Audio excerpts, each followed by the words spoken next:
room, and we've got several others tuning in Facebook Live. So thank you for joining us today. Thank you, Jon, for joining me. Hey, thank you for the wine. Yeah, well, it's thank you for the music. Well, you haven't heard it yet, so well, with it. well, I heard you during sound check, so that counts. That is true. Good. So it's been quite a few months since we last chatted. I mean, who would have thought? Yeah, when was that? I think it was mid-April. Was it really? Yeah, it's weird because it feels like you could have said a year and a half ago, and I believe you. You also could have said like a month and a half ago, and I believe you. The joke I feel is like time is like not what it used to be anymore. I said the same thing with Morgan, so people are going to get tired of hearing me say this, but it's almost like that was back during the Tiger phase portion of quarantine, the Tiger King phase of quarantine. Yes, you're right. And it seems like a year ago, and it's hard to believe that that short a time ago seems so long ago that we were so obsessed with that show. I know it, man. And we have Shirley jumped into Facebook. Hi, Shirley. Welcome for joining us today. Hey, Shirley. So for those of you watching from home, if you have some wines and want to taste along with us today, we are going to be tasting the 2017 Schweiger Chardonnay. And then later in this show, jumping into some 2016 Cabernet Franc, which is one of our club exclusives. And Jon got really prepared. He's got some fresh grapes, some cheeses. Looks like a little salami there. Look at this. That's some fig. Oh, fig. Yeah. Awesome. I made this all on my own, all by myself. Great. Well, do you want to jump in and play a little something for everybody who's out there so far? We've had I would love to. Yeah. Jordan, Jen, and Kevin and Maria are all tuned in now. So got a good crowd. Let's have some fun. Cool. So this is my new single that I just put out maybe 2-3 weeks ago. Something like that. It's called Out of My Head.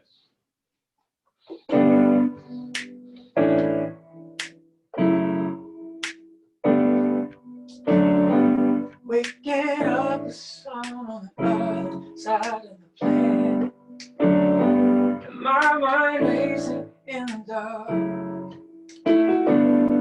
Looking for answers, I'm ready to find. I can't remember them now. Peace has been reasonless. My nights have been sleepless because I can't get me out of my head. I can't get me out of my head. Oh, on the outside, I'm fine. On the inside, I'm down. I can't get me out of my head.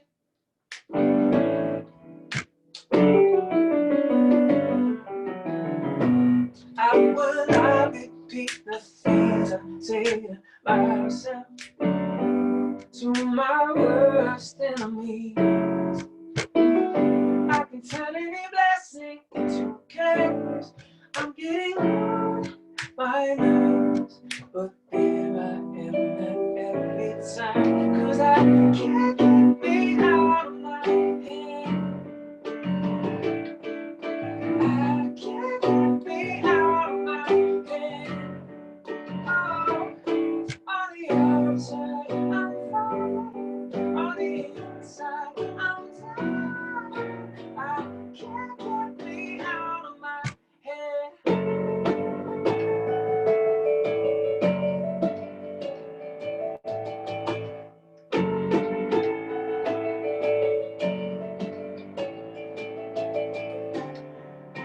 Maybe I would love like I should. My mind would rise above and stay good. If I could get out of the way, but I can't get me out of my head. No, I can't get me out of my head. On the outside, I'm fine. On the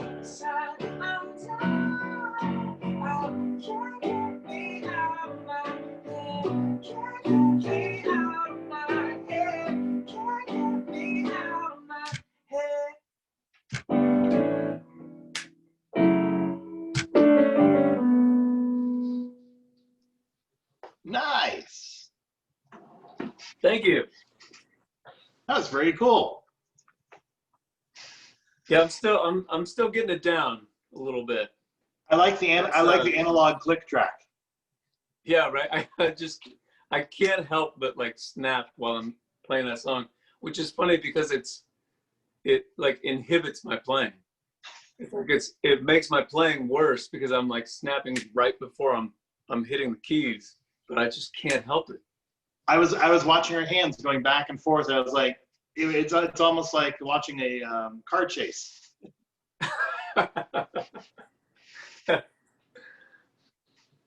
Yeah, no, and yeah, respect to getting your own percussion going while playing. I've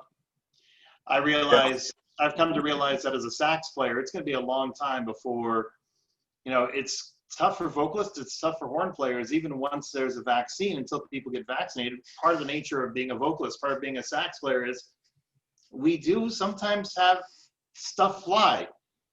Oh, so, yeah, so I'm back if you don't, then you're not doing it right. Yeah, exactly. So I'm back behind a drum set now, just trying to get that coordination back in. So I was watching you go from keys back to snap. I was like, okay. And Marcia Zimmerman, who's your fan of Jon's and Schweiger Wine Club members for years? What a combo.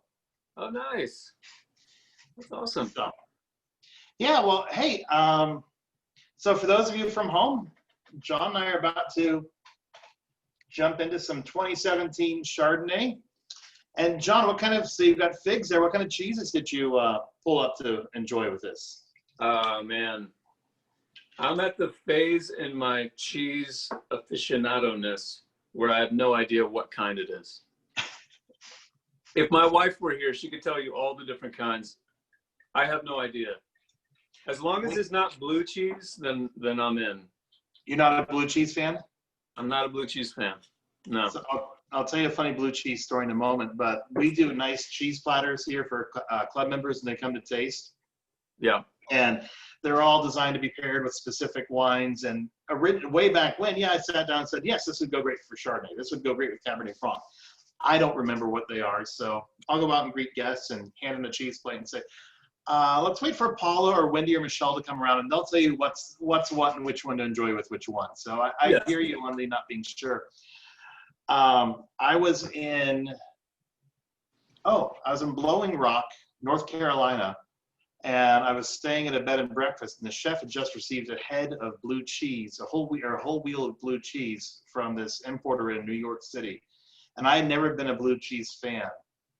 And I think the problem, people who don't like blue cheese, which I used to be, is that they've never had the really good stuff. And he cut into this wheel, and in the middle was this baseball-sized lump of blue goop. And he said, that stuff is amazing. You take a tablespoon of that, you'll have to stay near a bathroom for a few days, but afterwards you'll never get sick for years. Tablespoon. He's not even starting with a teaspoon. He's going right with a tablespoon. But I'll tell you, you have really, really good blue cheese. So find a friend who loves blue cheese, and not just any blue cheese, but great blue cheese. Have them turn you onto it. And yeah, after that moment, I was like, okay, I do like blue cheese. Okay. Hey, look, I'll give it. It's dinner. I haven't had great blue cheese, but there's something about that really sharp, I don't know. It's like so extreme. I just can't do it. It's like the one taste that I just can't stomach. But I probably haven't had good ones. I had never been a fan of peaches, and the fall 2 years ago when we took our son out to Atlanta to go to Georgia Tech, I made the mistake of letting 2 or 3 people from Atlanta know that I don't like peaches. And before you know it, it's like, oh, you have to go here and have these peaches. You have to have this dessert. And I realized it's not that I don't like peaches. I've just never had good peaches from Atlanta. Yeah, yeah. And if you don't like those peaches, then you don't like peaches. Yeah. Oh, Jon Since just said, Andy, I was in Blowing Rock in February. Found your wine down there, and Paul told me you had just been to the cheese shop. So no doubt their blue cheese was off the charts good. You tell the truth. Yeah. So Chardonnay, cheers. Here we go. Cheers. And Patrick's joined us on Zoom, and anybody who's sampling along with us, love to get your comments as we're tasting as well. That's good. That pairs really well with this cheese. I wish I could tell you what kind of cheese it pairs well with. It's white. It's this one.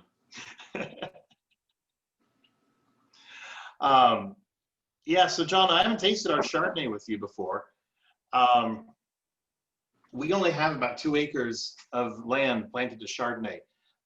You know, the appellation where we're at is best known for Cabernet, so that's what we focus on. But over the years, we've learned Chardonnay up here. There's only 2 other wineries doing Chardonnay up here, Smith Madrone. Really? Yeah, Smith Madrone and Keenan. And you can taste all 3 side by side. And the winemakers, each of us has our own different style of what we're doing. But it's so interesting, the expression of the fruit still shines through. That the terroir up here in Spring Mountain really has a white peach and a flinty minerality you typically don't see in California Chardonnay. It's more that classic Meursault Burgundian aroma.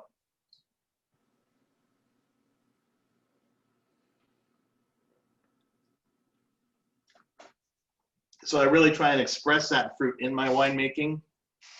You know, a lot of people assume Chardonnay is buttery and oaky, but grapefruit is not buttery or oaky. That's just things that we do in the cellar along the way. So I've made the conscious decision over the last 27 vintages that we don't go through malolactic fermentation.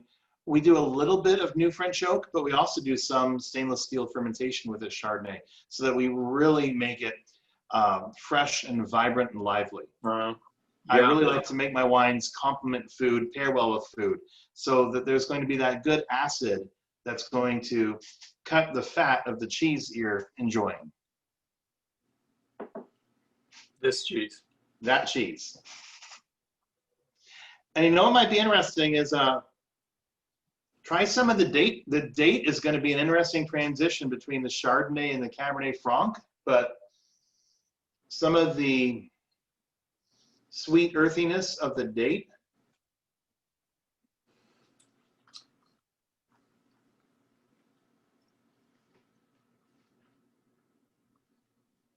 Well, it's really good.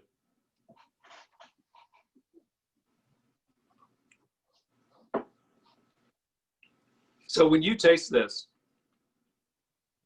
can you taste this and like run through like stream of consciousness what you're tasting in real time? In real time? Well, not without getting wine all over the camera.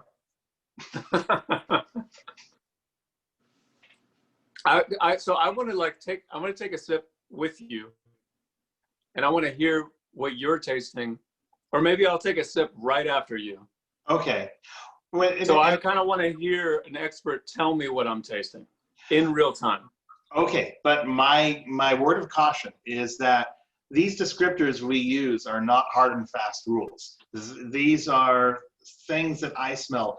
An example, early on, so when I went to school for winemaking, we actually did have a sensory analysis class. And in that class, I said something smelled like lavender, and nobody agreed with me. And by great coincidence, I went home that weekend and went to visit my grandmother, and I'm smelling my grandmother's apartment. I'm like, yeah, it smells like lavender. Where's the lavender? Well, it was a dried lavender sachet. So what I had come to identify as lavender was actually dried lavender potpourri, not fresh lavender, which is why the class didn't agree with me. So I like to bring that up, that just because I say a descriptor doesn't mean, and you don't smell it, doesn't mean one of us is right and one of us is wrong.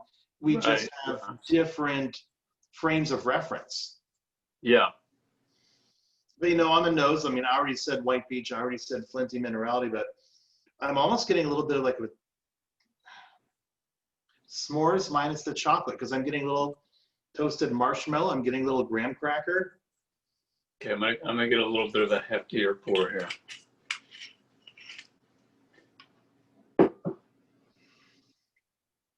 A lot of Granny Smith apple. Yeah, I'm with you on that. Granny Smith, but maybe more like Fuji apple. A little sweeter, less tart.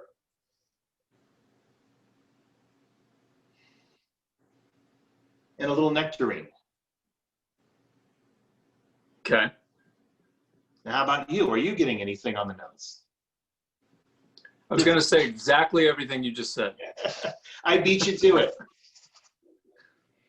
I definitely, I mean, you know, my nose is nothing compared to yours, but that apple, that crispness, I definitely get. And the crisp apple carries into the mouthfeel. Go ahead, let's take a sip now, and you're going to see those apple tones, that tartness. And that's in part because we don't go through malolactic fermentation.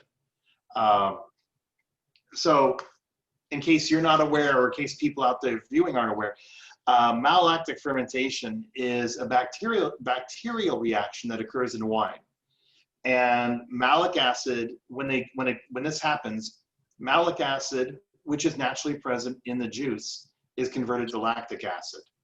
Lactic acid is a weaker acid, so the bacteria is actually making the wine less acidic, and those acids have a specific flavor to them. So you're losing the malic, stronger acid. I commonly associate malic acid with Granny Smith apple, and you're exchanging it for lactic acid, which builds up in our muscles during a workout, but it's also most commonly associated as a dairy acid. So when you go through this reaction, you're losing the acidity, you're changing the flavor profile, and through a side reaction, a compound called diacetyl is formed. And diacetyl is the primary ingredient in artificial movie theater popcorn butter. That's where butteriness comes into Chardonnay. Oh, okay. So by denying malolactic fermentation in my Chardonnay, I'm retaining that crisp acidity. I'm retaining that Granny Smith. Yeah, right. And we're not picking up the butter or the cream. We do pick up a rich mouthfeel. We age on the lees. When I say the lees, that's the yeast cells. Once the yeast is finished the fermentation, they sink to the bottom of the barrel. As they break apart, they release amino acids into the wine that give us a viscosity, a mouthfeel that makes the wine taste rounder on our tongue. Have you always done that Mm-hmm. with your Chardonnay? Yes. That came about because prior to 94, we sold all of our fruit to ZD Winery. And Robert Delers, the winemaker at ZD, he was generous enough. He gave me a job when I was 16. I did not have a work permit. And so he was one of my early mentors in winemaking. And I approached him 8 years later. I did not expect to be making Chardonnay at the age of 24 on my own under my own label. I was kind of caught off guard. It's the dream I wanted, but it's the dream I wanted when I was in my 40s, not my 20s. Right. So I said, what do you do with our Chardonnay? And more importantly, if you could, once you have a brand, you develop a style, and people expect things in that house style. Right. Your fans might be taking Story of my life. Yeah, well, yeah, your fans would probably be taken aback if you came out with a ska album. Exactly. It could be cool though. But Well, it could be fun for me, not fun for them. yeah, exactly. So once you develop a house style, you pretty much need to stick with it. So I said, okay, if you could be free to the house style that you do at ZD with Chardonnay, what would you do with my fruit?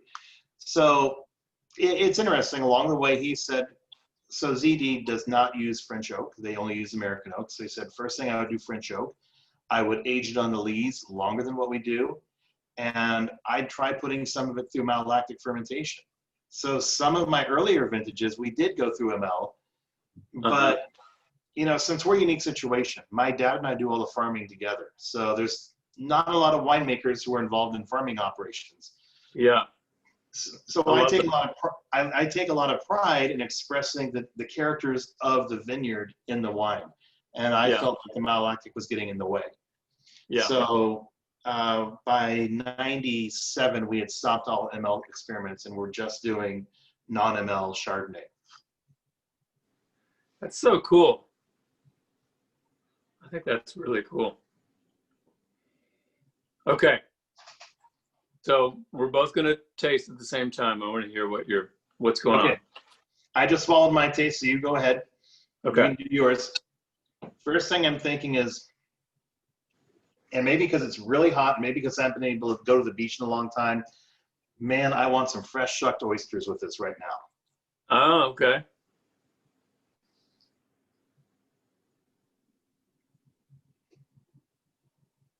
There's almost a sea salt. It's not salty, but there's the acidity and the texture make me think of the briny sea salt you get in oyster liqueur. Yeah.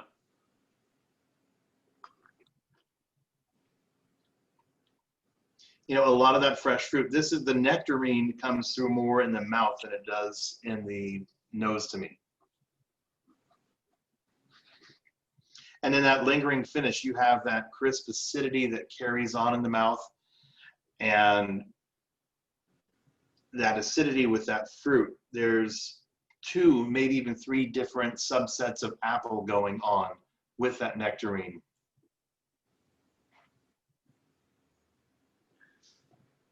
It's nice and warm. I like the finish is nice and warm. Mm-hmm.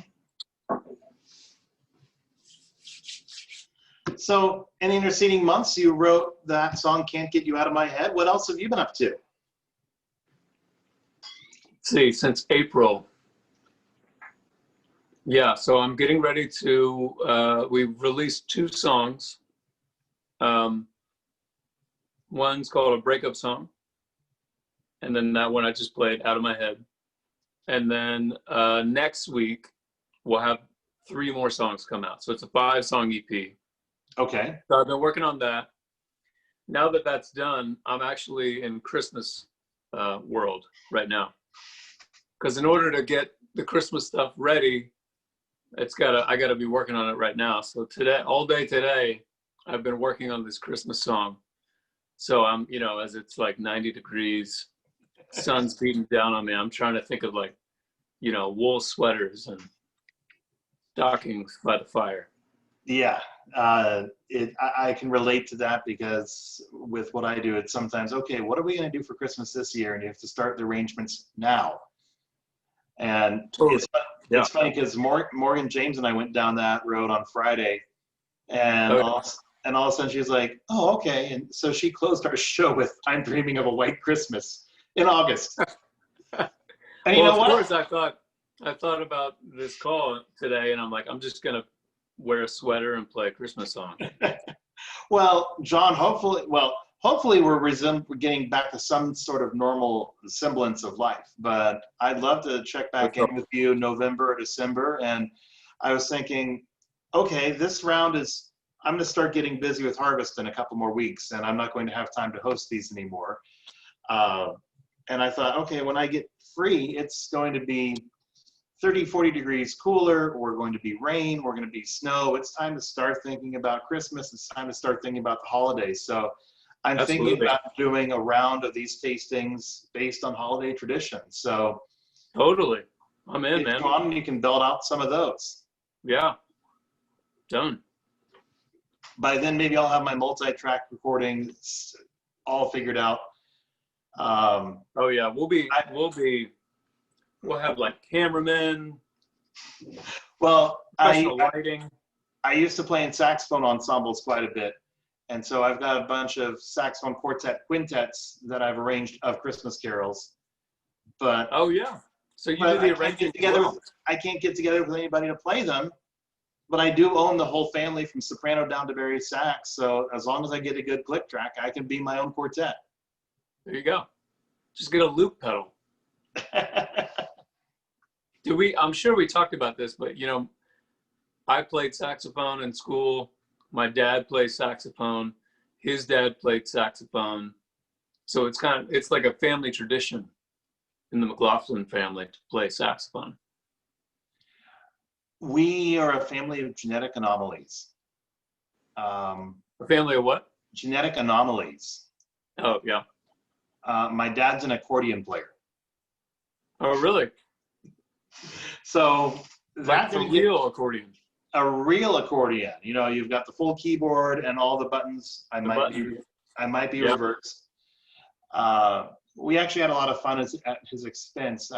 Early on in COVID, we had him go out in the vineyard and play the accordion all by himself. And we had guests on the balcony holding up signs while Fred was half a mile away playing accordion. The sign saying Fred is practicing social distancing. So I married a clarinet player, and so everybody just assumed that I was going to teach my kids saxophone, and we were going to have a whole family of woodwinds. Yeah. But then I was like, no, but I have all these nice horns. I'm not letting my kids anywhere near my horns. Of course. No. So You're crazy. So I have a son who's a trumpet player and a daughter who's a trombone player. So genetic mutation, I wound up with brass players.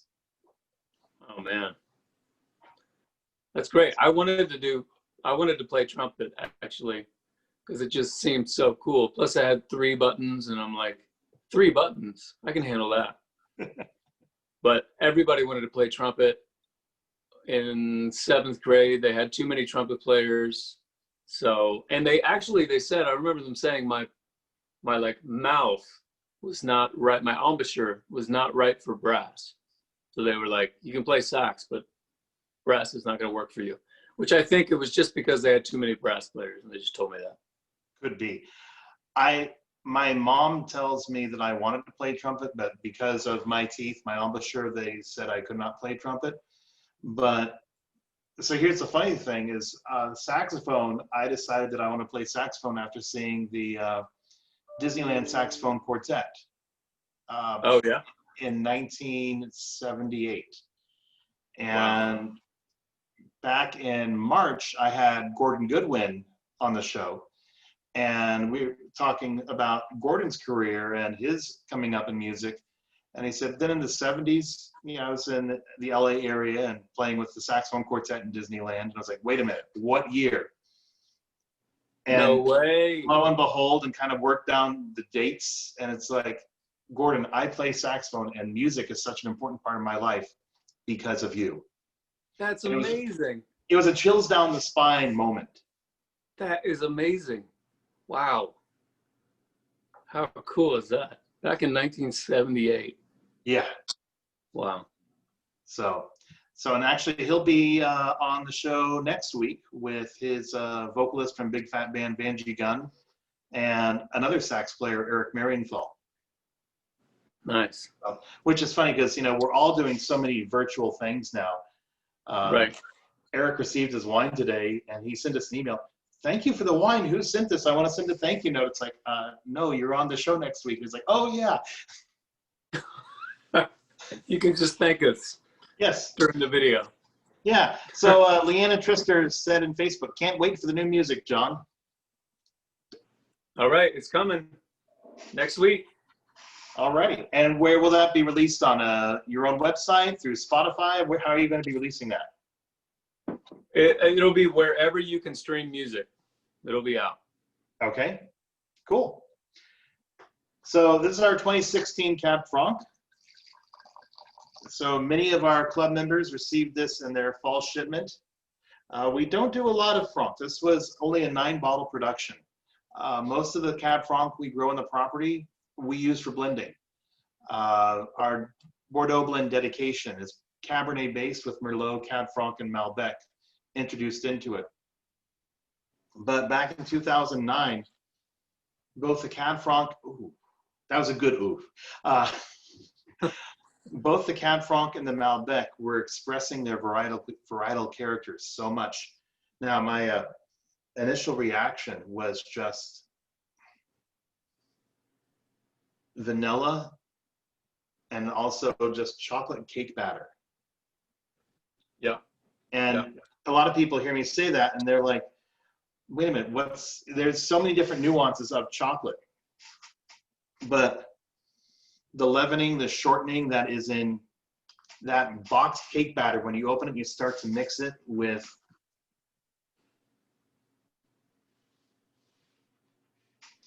Lena also commented, I'm learning so close on the saxophone. Oh, nice. We got to bring her in on the next one. She can accompany me. Okay. You got a gig, Leanna.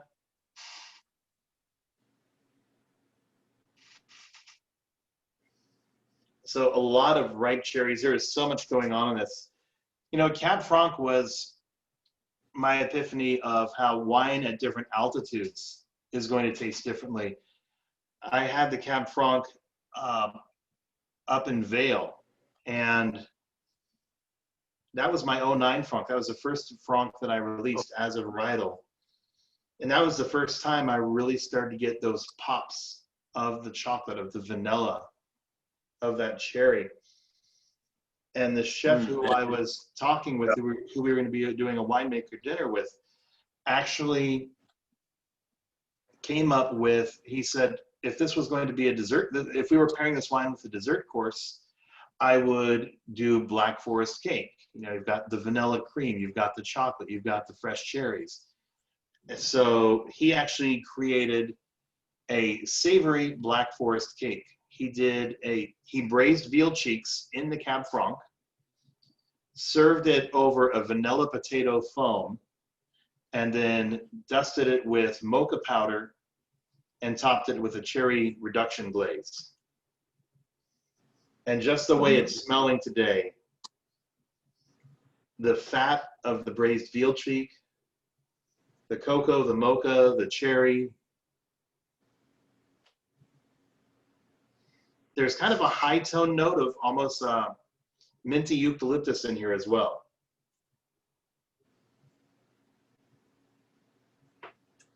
Yeah, it's really, I'm using the phrase warm again. It's like that warm kind of vanilla-y. And then it definitely like. It's your holiday sweater. Yeah, maybe that's because I'm in like fireplace sweater world. But it definitely finishes with a nice like warm vanilla.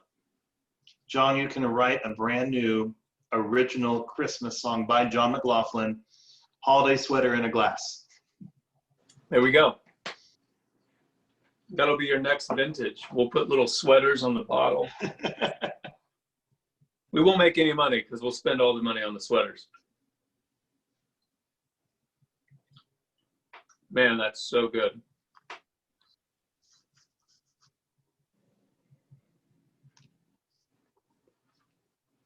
I recommend to everyone drink this with a date. I was going to ask how the date was going with that. When I saw you had dates, I was thinking the Cab Franc. It actually, it really brings out that vanilla.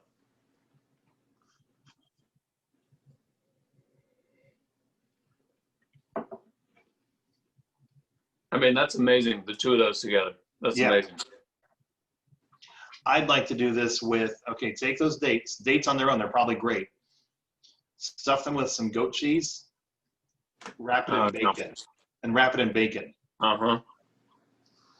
There we go. I wish I had some goat cheese.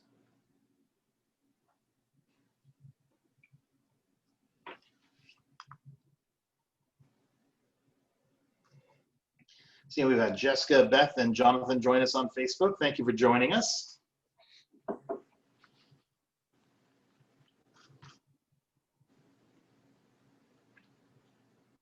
Yeah, a lot of times people will say, what is your favorite of all the wines you make? And I'm never going to have a favorite, but the Cab Franc, it's much lighter on the finish. It's lighter in color.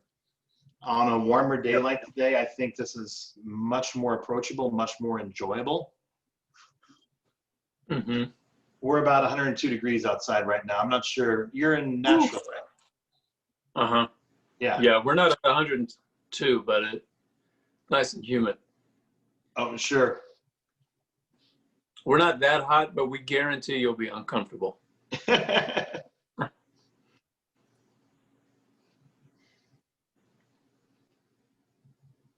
So what was I mean, I know you said there's not a favorite. You can't pick a favorite, which I get that. People ask me that all the time. What's your favorite song to play?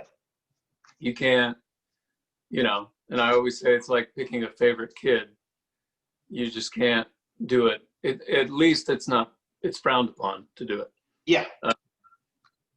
But I know that there was a time when I wrote a song that was like the first song that I was like, oh, I wrote a lot of terrible songs before I wrote my first song that I was like, oh, this feels like it might be a good song. You know what I mean? Yeah. What was the first, like, how many vintages did you have until you were like, okay, I think we've got something now. I think we've got it down. Or is that even how it works? Yeah, I don't know if I want, so it's interesting. Sometimes my dad and I will get into a bit of a conflict because I may want to change how we do something procedurally. And he's like, why are you changing? We've been making some wonderful wines for over 27 years. I'm like, yeah, but if we didn't make one changes 26, 25, 24 years ago, we wouldn't be where we are today. So part of my role is to constantly be evaluating what have we done, how can we change to make things better. And what's unique in my world is that I'm not making wine for the wine writers, for the reviewers. That's a slippery slope. Many wineries choose to do that. I make wines that are representative of the fruit we grow here, that they are terroir driven, that my dad and I work our butts off to grow great fruit. I'm going to express it in the finished product. And I'm not going to let my pride get in the way of the vineyard being expressed. On a similar basis, we have over 2,000 wine club members who each of them purchase over a case of wine from us every year. So we do have this very loyal following.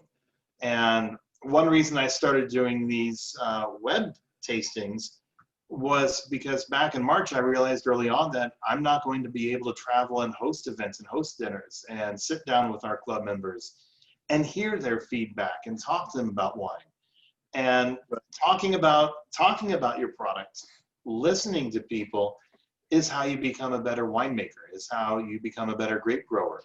So it's been fun for me to get to make new friends and have our club members tune in. And it's really fun because most of the viewership happens after the show has been live. Either people finding the live stream on Facebook or finding it on our YouTube channel. And then the emails start pouring in that, hey, I tasted that wine after the show, really enjoyed it. I really picked up a lot of this. And we've done a few wines over the years that, for one reason or another, we chose not to continue. I did a rosé for about 3 or 4 years. And a lot of domestic rosé wines are made as byproducts. There's a technique called saignée, which saignée is French to bleed, where they will bleed off free-run juice off of, a rosé of Cabernet or a rosé of Pinot. Rosé of Pinot you see quite a bit. That's because all your color and flavor is concentrated in the skins. So if you bleed off that free-run juice, you're going to increase the ratio of tannins to juice and have a more deeply colored Pinot Noir. Well, what do you do with all that blood off juice? You make a rosé. The problem is classic old world rosés are made on purpose. They're not a byproduct. And they're picked at a much lower level of sugar. So their flavor profile is different and they're lower in alcohol. A lot of domestic wineries are making these 14, 15% alcohol rosés, which the idea behind drinking rosé is not to have high test proof. The idea is to have it be light and floral and fruity. Yeah. Right. So I made a rosé in more the French style, where it wasn't a byproduct. It was intentionally made, and it was a lot of fun. It became distracting in our tasting room because everybody was excited about this new product. I danced with the devil and risked getting sued and didn't. As a Reservoir Dogs fan, I called that rosé Mr. Pink. And the back label we changed every year. So let's see, the first year the back label was a personals ad. You know, this is early 2000s. This is back when personals were still a thing. And then the second year was a romantic letter. The third year was the world's worst breakup notice, the world's worst breakup note. You know, it's not you, it's not me, it's you. Right. And then the fourth one was the person who Mr. Pink was writing to, trying to get back together with him. That's so awesome. It was cute. It was a novelty. It distracted away from our Cabernet and our other wines. And from a business standpoint, we were taking fruit that would normally go into our $95 bottle of dedication and making a $20 bottle of rosé out of it. So we decided that, you know what, it was cute, it was fun, but we have other light, fun wines to drink already, like our Sauvignon Blanc. Even the Cabernet Franc on a warm day, it's not that thick and heavy, is enjoyable. Yeah. And it's a great story. You know, small wineries like us typically only do 2 or 3 wines.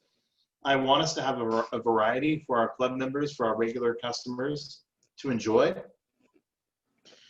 So those of you who are not familiar with Schweiger Vineyards, but you are watching because you saw this pop up in John's feed today, if you go to our website at schweigervineyards.com, for a small 5,000 case winery, we have between 10 to 12 different wines available from any given vintage on any given time, just because it's fun to try different things, try different styles.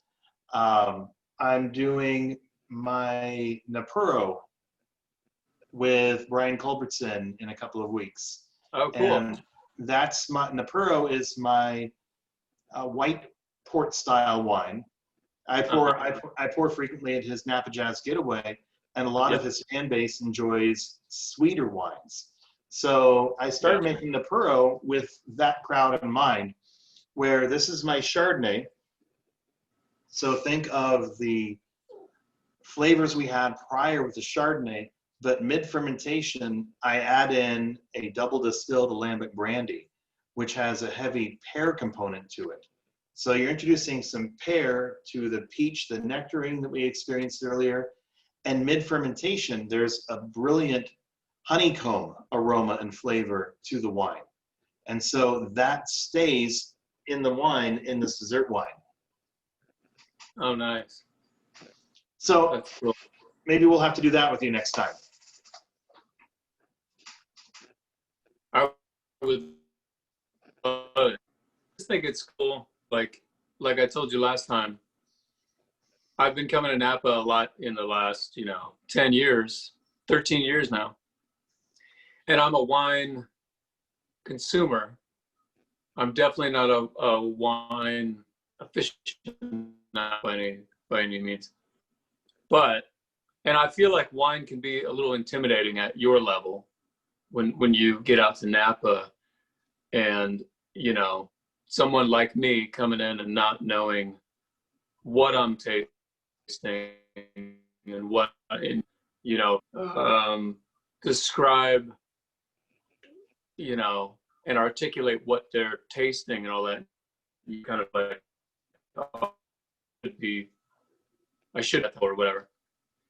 But what I think is really cool is, your wine is just really good.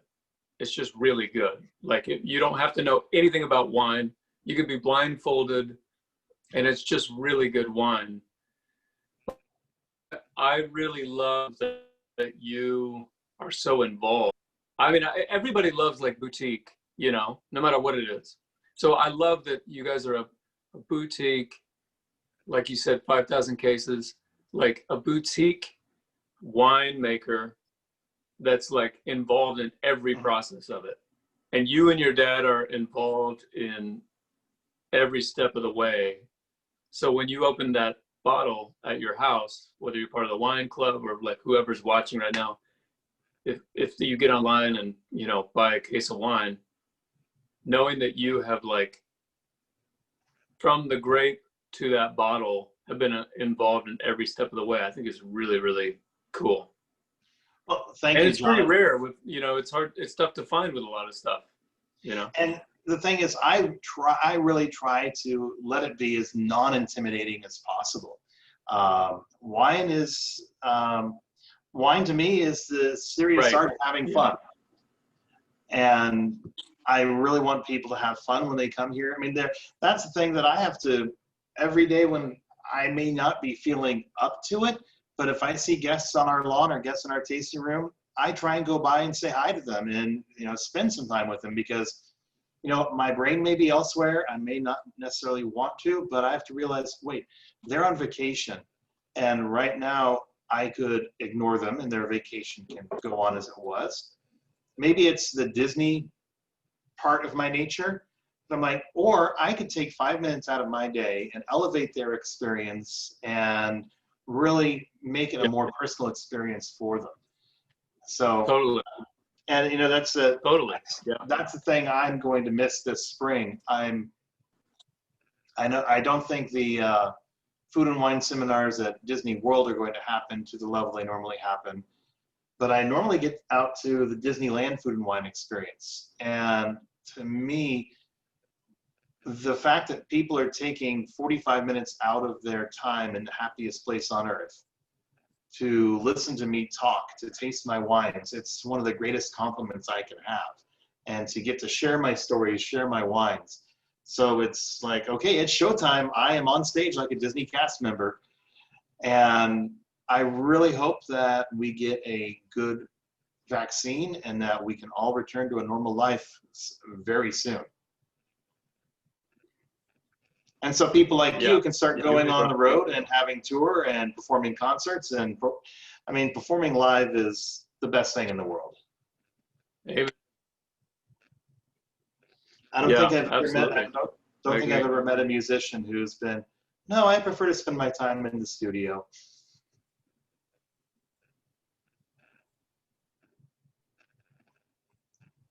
So.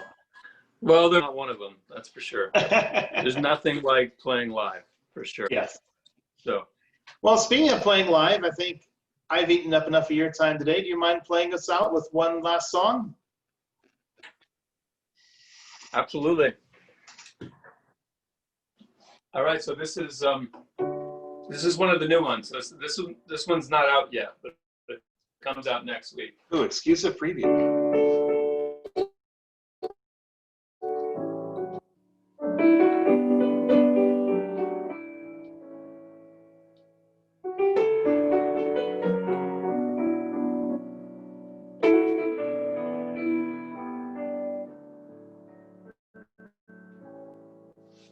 You should know there will be days when you pray for sun, forget the rain.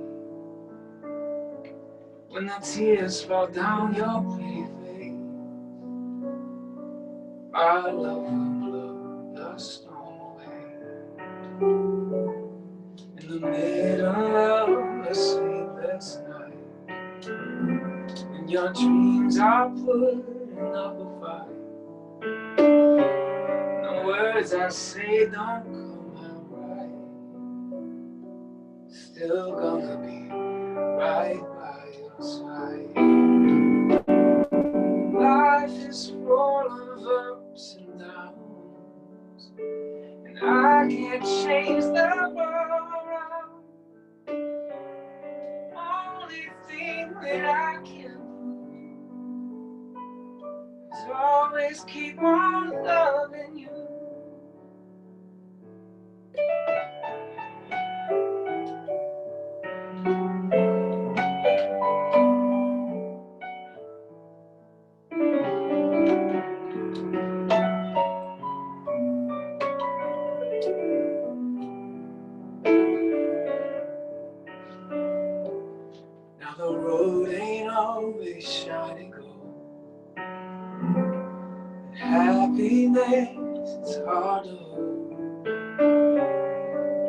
as our stories being told.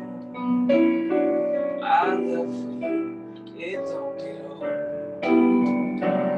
Life is full of ups and downs, and I can't chase the world around.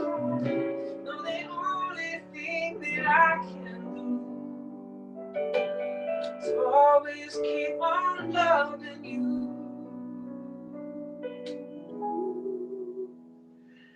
I'll always keep on loving you.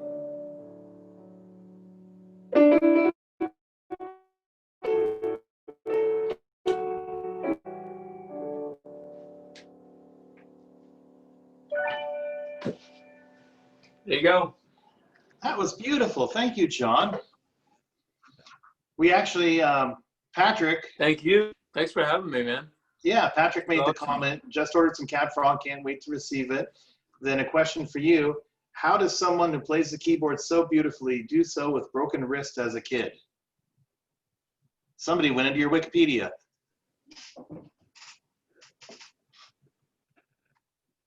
Wait, I missed the end of that. Can you say that one more time? They said, how does someone who plays the keyboard so beautifully do so with broken wrists as a kid? Did, Yeah, you know, that accident happened a long time ago, and it didn't really. I don't feel it when I play piano. Or sometimes broke both my wrists at the same time. This left one was broken really bad. So when I play guitar, because I'm turning my wrist, you know, sometimes it'll hurt a little bit. But this is a long time ago. Lots of time to recover. well, cool. Well, Jon, thank you for joining me today and sharing the new music, the pre-release. So thank you. Absolutely. This was great. Thank you for the wine. Keep making great wine. Thank you. Keep making great music. Stay safe, stay healthy, and see you in a few months. All right. All right. Sounds good. Cheers. Thank you, everybody, for tuning in today.